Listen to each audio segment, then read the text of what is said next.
actually played with Kenny last year at this event. Great guy. He supported the event all 3 years, and unfortunately, on May 9th this year, after only being diagnosed with cancer 8 days before he died. I'm sure many of you in this room probably had a chance to meet Kenny, and he was a very, very accomplished player. Most people should know. I think Kenny was born in today's day and age. We probably know a lot more about him. But you know, got off the golf world back in the '60s. It wasn't the same as it is today. But he won the 1966 Canadian Junior and was one of the first Canadians to attend university on scholarship. He went to Indiana University with his good buddy Garrett Hamilton, who's the longtime head professional of the Mississauga Golf Club. And he earned his degree in business. Interesting to know that Kenny played 8 Canadian Opens. He played 2 U.S. Opens. He played in 1972 and Pebble Beach in 1973 at Oakmont. One of the coolest things that Kenny said ever happened was when he did play at Oakmont in '73, he got to play with the King, Arnold Palmer. That was pretty neat. He won the 1972 Ontario PGA Championship, and later won the Ontario Senior PGA Championship.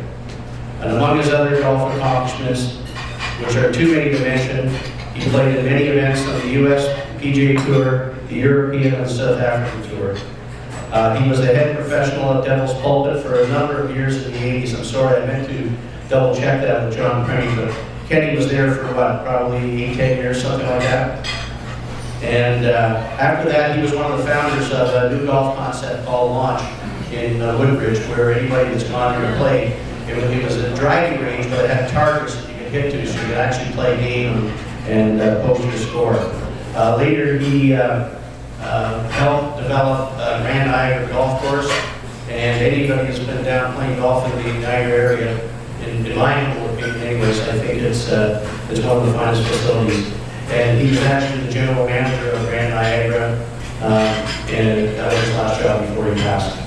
Everything I read about Kenny, or Tro as they call him, he was well respected by his fellow professionals, and he was a mentor to many young folks who decided to make golf a career. He was a gentleman and known for his quick wit and humor. So ladies and gentlemen, let's keep the spirit alive. Let's raise our glasses. KenTrow, God bless him.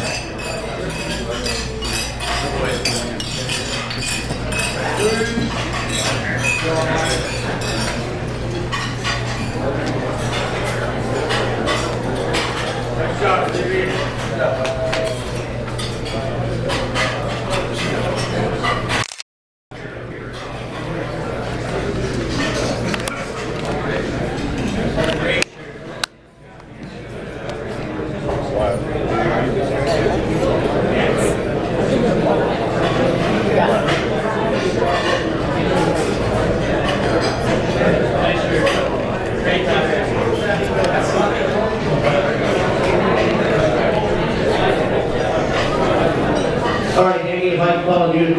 Just give me a hand here, we'll try to move through the golf prizes.